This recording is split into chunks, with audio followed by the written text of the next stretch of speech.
آپ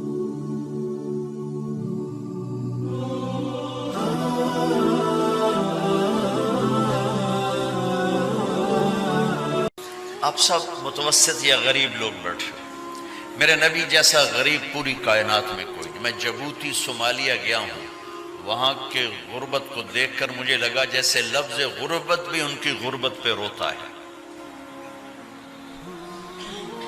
ایسی غربت میں نے پورے پاکستان میں کہیں نہیں دیکھی جو میں نے جبوتی میں دیکھی، صومالیہ میں دیکھی، کیمرون میں دیکھی، چاڈ میں دیکھی، سوڈان میں دیکھی۔ 24 گھنٹے میں ایک دفعہ بھی کھانا نصیب نہیں۔ ہمارا غریب سے غریب آدمی 24 گھنٹے میں چولہا جلا بیٹھتا ہے، لیکن میرے نبی پر جو غربت آئی، کوئی ہے پوری دنیا میں تو اللہ نے مجھے پھرائی ہے جس کے گھر میں 2 مہینے چولہا نہ جلتا ہو۔ میرے نبی وہ فقیر تھے جن کے گھر میں 2 مہینے چولہا نہیں جلتا تھا۔ ایک رات آپ سوئے ہوئے، کبھی یوں کروڑ بدلے اور کبھی یوں کروڑ بدلے، بار بار حضرت عائشہ کے ساتھ۔ تو تھوڑی دیر کے بعد آپ تھوڑا سا آگے ہوئے اور چارپائی کی جو لکڑی ہوتی جس پر بان بنا ہوتا ہے، اس پہ پیٹ کو یوں فکس کر کے اور نیچے لٹک گیا، دھڑ آدھا نیچے لٹک۔ فَكَانَ قَابَ قَوْسَيْنِ أَوْ أَدْنَىٰ۔ واہ واہ واہ، کیا مقام ہے قاب قوسین، اور کیا حالات سے گزر رہے ہیں کہ یوں آدھا دھڑ نیچے لٹک گیا۔ ام عائشہ اٹھ کے بیٹھ گئیں، یا رسول اللہ خیریت کیوں؟ آپ اٹھ کے بیٹھے کہ عائشہ بھوک بہت لگی، بھوک بہت لگی، اس لیے پریشر دیا تاکہ وہ جو بھوک کی طلب ہے نا میدے میں، اس کو پریس کیا، اس لیے پتھر باندھتے تھے کہ وہ پیچھے چلا جائے۔ اب مسجد میں تشریف فرما تھے، ایک صحابی نہ کر کہ یا رسول اللہ یہ دیکھیں کپڑا ہٹایا، یہ دیکھیں میں نے پیٹ پہ پتھر باندھا۔ جن کے لیے کائنات بنائی، جنہیں اپنا حبیب کہا، جن کے چہرے کی قسمیں اٹھائیں، والضحیٰ، جن کی زلفوں کی قسمیں اٹھائیں، واللیل اذا سجا، جن کے منہ سے نکلے بول کی قسم اٹھائی، وقیلہ، جن کے کتاب کی قسم اٹھائی، والقرآن المجید، جن کے شہر کی قسم اٹھائی، وہذا البلد الامین۔ اتنی بڑی ہستی، آپ نے کہا ذرا ادھر دیکھو، آپ نے پیٹ سے کپڑا ہٹایا تو آپ نے 2 پتھر باندھے، دیکھو میں نے 2 باندھے۔ کوئی ایسا فقیر ہے دنیا میں دکھاؤ؟ عائشہ بھوک بہت لگی تو اللہ کے تو حضرت عائشہ رونے لگی کہ یا رسول اللہ پھر آپ اللہ سے مانگتے کیوں؟ کہ عائشہ نہیں مانگوں گا، اسی بھوک میں اللہ سے ملاقات نہیں مانگوں۔ مجھ سے پہلے میرے جو بھائی آئے انبیاء، وہ اسی فقر میں گئے، میں بھی اس فقر میں جاؤں گا۔ اپنے گھر میں یہ دکھ رکھا، اپنی اولاد کے ذبح ہونے کو قبول کیا تاکہ آئندہ آنے والی امت کا غریب طبقہ گلہ نہ کرے، شکوہ نہ کرے، حرام راستوں پہ نہ جائے، غلط راستوں پہ نہ جائے، اور مالدار فخر نہ کرے میں کوئی بڑا آدمی بن گیا ہوں، میری اتنی بڑی فیکٹری بن گئی ہے، میری اتنی بڑی کمائی ہو گئی ہے۔ یہ نہ یہ بڑائی کی چیز ہے نہ وہ چھوٹائی کی چیز ہے۔ جس سے اللہ راضی ہے وہ بڑا ہے، جس سے اللہ ناراض ہے وہ چھوٹا ہے، چاہے غریب ہے چاہے مالدار ہے۔ حضرت عائشہ فرماتی ہیں بیٹا 2 مہینے گزر جاتے تھے ہمارے گھر میں چولہا نہیں جلتا تھا، چولہا نہیں جلتا تھا، 2 ماہ گزر جاتے تھے۔ ایک دفعہ باغ میں تشریف لے گئے، عبداللہ بن عمر آپ کے ساتھ ہیں، صبح کا وقت ہے، تو اب کھجوریں گری پڑی، جو ملک نہیں ہوتی نا، کسی کوے نے ٹھونگ ماری، کسی طوطے نے اس کو ایسے ہی وہ اس کو ٹک دیا اپنی اس کے ساتھ چونچ کے ساتھ، تو وہ گر پڑی۔ اب اٹھا کے صاف کر کے کھا رہے تھے اور عبداللہ سے کہہ رہے تھے عبداللہ تو نہیں کھاتا؟ انہوں نے کہا جی مجھے بھوک نہیں ہے۔ آپ نے کہا عبداللہ مجھے بھوک ہے، آج 4تھا دن ہے میں نے کچھ نہیں کھایا، 4تھا دن۔ تمہیں کوئی ہے جس کے ہاں 4 دن فاقہ چلتا ہو؟ آج 4تھا دن ہے میں نے کچھ نہیں کھایا۔ ہمارے دسترخوان پہ کتنا کھانا اٹھا کے کوڑے کے ڈھیر میں جاتا ہے، آج 4 دن گزر چکے ہیں میں نے کچھ نہیں کھایا. ہادہ صبح رابعۃ ما ذقت شیئا، آج 4تھی صبح میرے اوپر طلوع ہوئی ہے، ایک لقمہ نہیں کھایا. آپ مسجد میں بیٹھے تھے، کعب بن عجرہ آئے تو آپ کو دیکھ کر ایسے کہنے لگے یا رسول اللہ ما لی اراک متغیر اللون، یا رسول اللہ آپ کا چاند سا چہرہ چمکتا آج مرجھایا ہوا کیوں نظر آ رہا ہے؟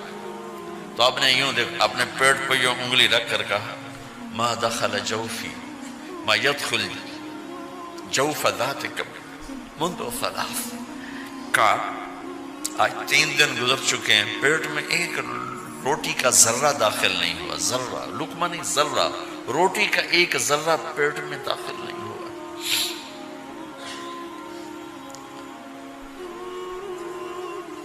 اور اتنی بڑی رسالت، اتنی بڑی نبوت،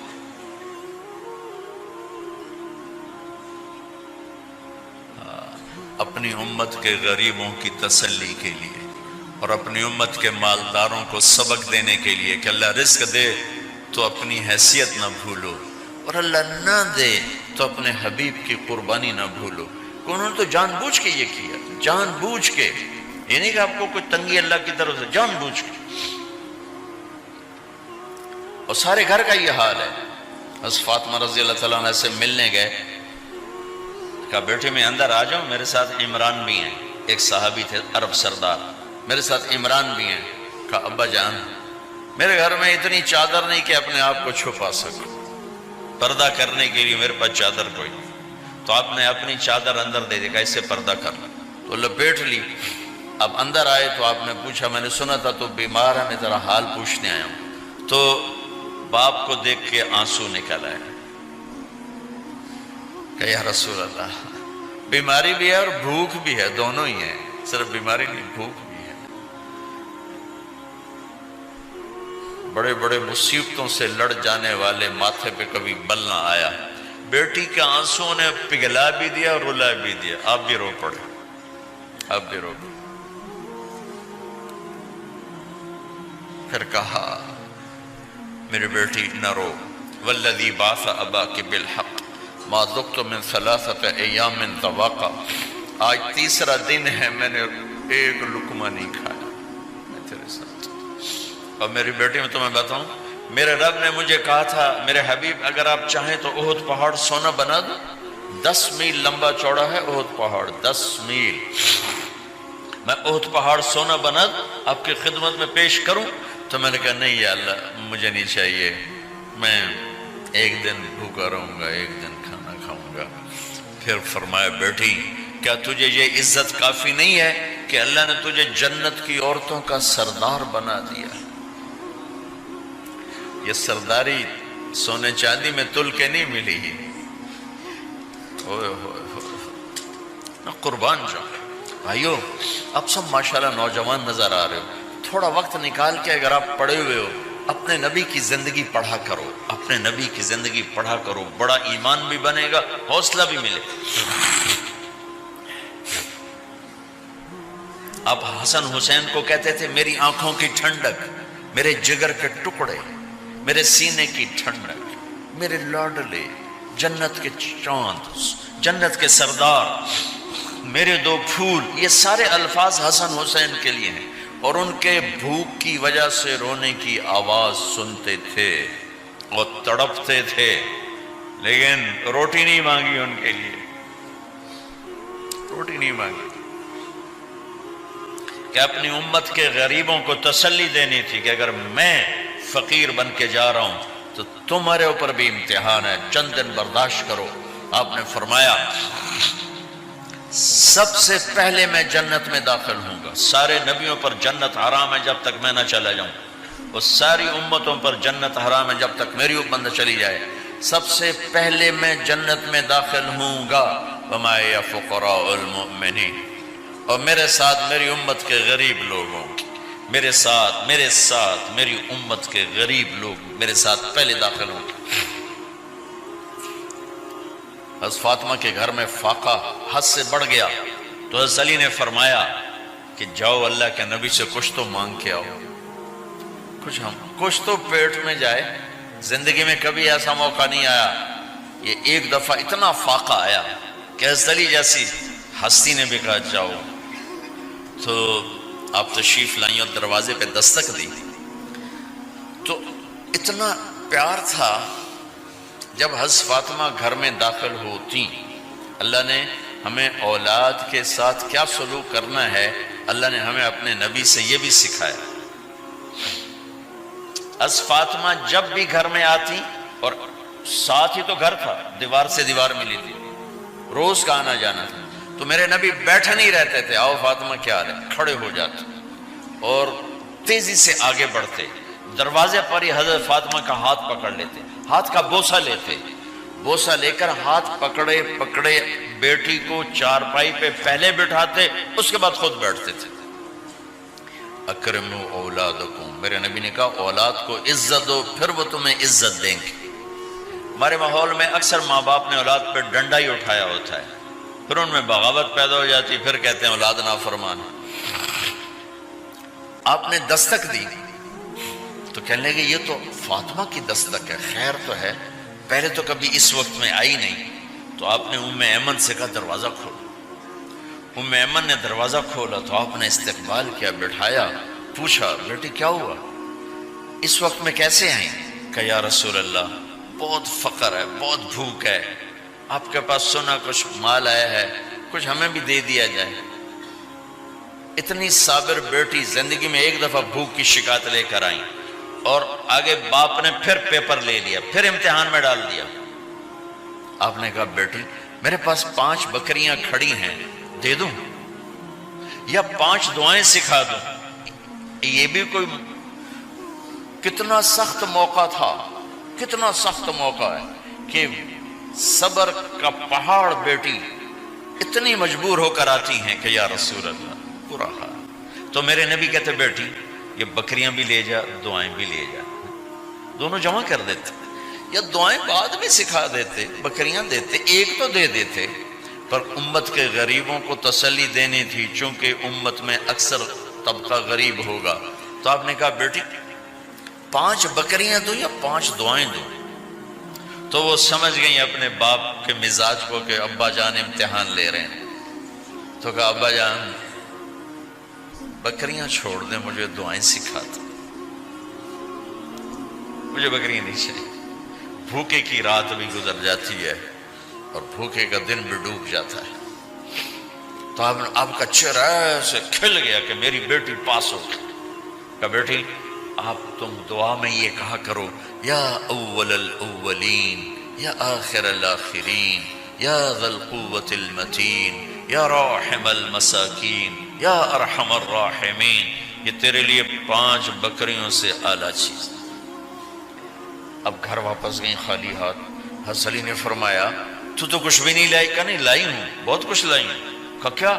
کہ میں دنیا لینے گئی تھی، آخرت لے کے آ گئی. ذہبت للدنیا وجئت بالآخرہ. تو حضرت علی نے فرمایا تیرا آج کا دن سب سے اعلیٰ دن، خیر ایام کی حال. داماد کا امتحان لے لیا، حضرت علی کو بلا لیا. علی 5000 بکریاں دوں کہ 5 دعائیں دوں؟ اس وہاں تو 5 بکریاں، اب 5000 کر دیں. علی 5000 بکریاں لیتے ہو یا 5 دعائیں لیتے؟ تو وہ سمجھ گئے کہ آج میرا محبوب مجھ سے امتحان لے رہا ہے کہ علی کتنا کو مضبوط ہے اپنے ایمان میں. اور فاقے میں نے بتا دی کیا گزر رہے. آدمی اپنی بھوک سہ لیتا ہے، اولاد کا رونا برداشت نہیں ہوتا ہے.